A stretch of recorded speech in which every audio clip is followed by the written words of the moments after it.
हनुमान जी ने तोड़ा भीम का घमंड। भीम को यह अभिमान हो गया था कि संसार में मुझसे अधिक बलवान कोई और नहीं है। 100 हाथियों का बल है उसमें, उसे कोई भी हरा नहीं सकता। और वह ये जानता था कि संसार में उससे अधिक कोई और बलवान नहीं है।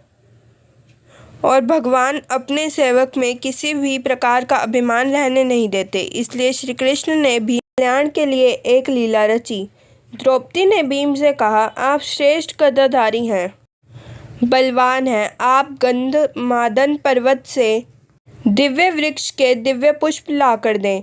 मैंने अपनी वेणी में सजाने हैं। आप समर्थ हैं, ला सकते हैं, लाकर देंगे ना दिव्य कमल पुष्प।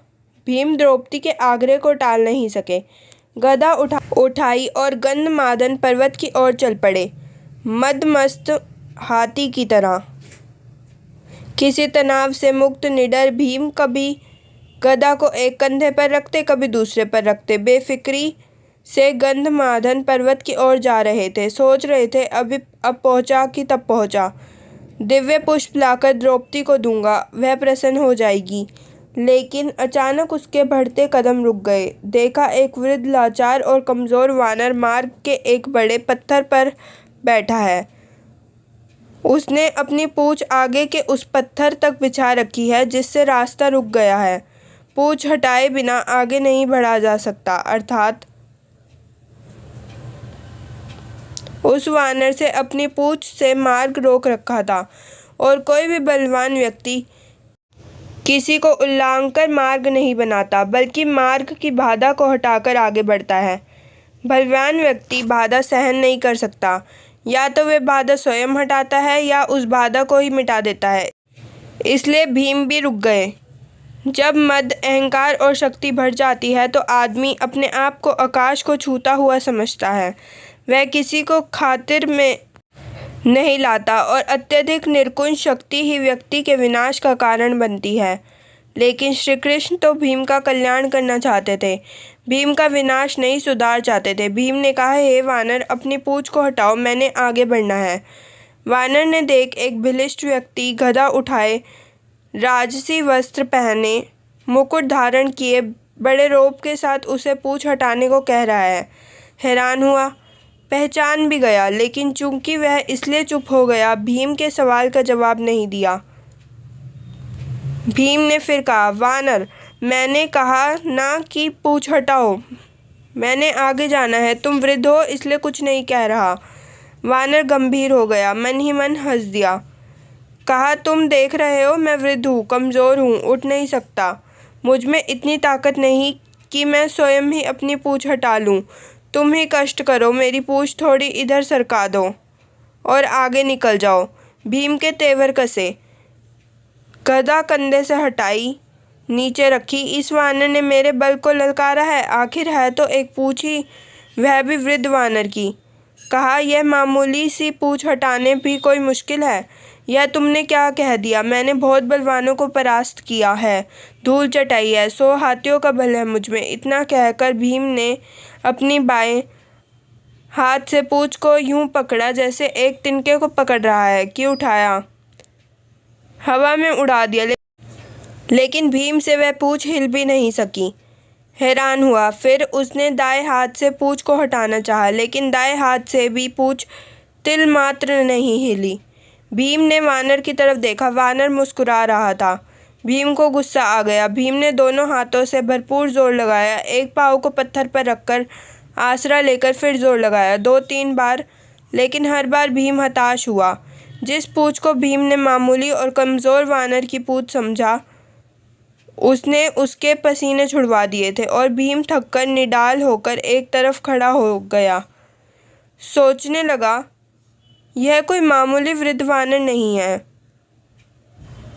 यह दिव्य व्यक्ति है और इसकी असीम शक्ति का मैं सामना नहीं कर पाऊंगा। विनम्र और झुका हुआ व्यक्ति ही कुछ पाता है, अकड़ उसे ले डूबती है, ताकत काफूर हो जाती है।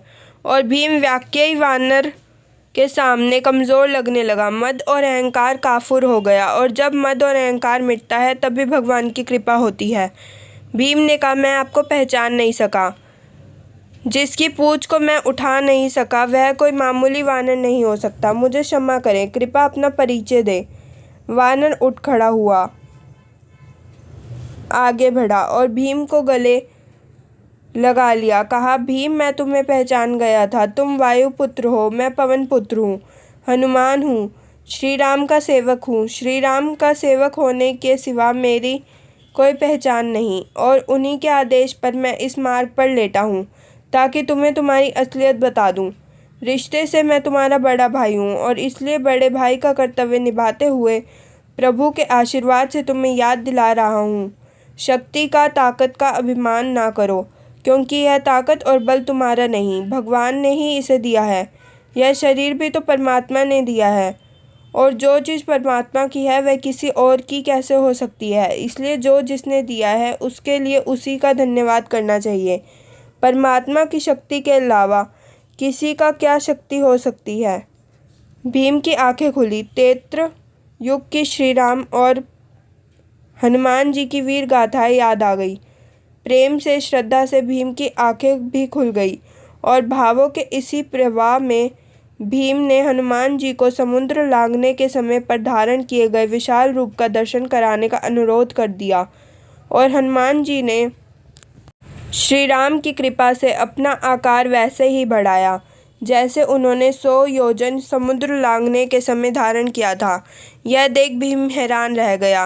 वह कभी हनुमान जी के चरणों में देखता और कभी उनके आकाश छूते मस्तिष्क को देखता, जिसे वह देख ही नहीं पा रहा था। हनुमान जी ने कहा, भीम, मेरे इस रूप को तुम देख नहीं पा रहे, लेकिन मैं श्री राम की कृपा से इससे भी बड़ा रूप धारण कर सकता हूँ।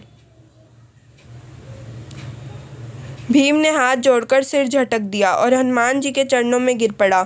भौतिक पद, प्रतिष्ठा और धन का अभिमान कैसा, ये तो कभी भी नष्ट हो सकते हैं। भौतिक पदार्थ भौतिक सुख ही देते हैं, लेकिन परमात्मा की कृपा तो साक्षात होती है, जैसे जिसे कोई छीन नहीं सकता। आदमी को उसी दायरे में रहना चाहिए जिसमें परमात्मा रखे। परमात्मा की इच्छा के बिना तो पत्ता भी नहीं हिल सकता।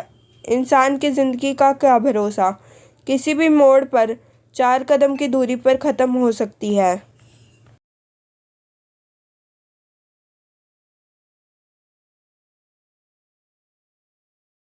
Like, share and subscribe. Thanks for watching.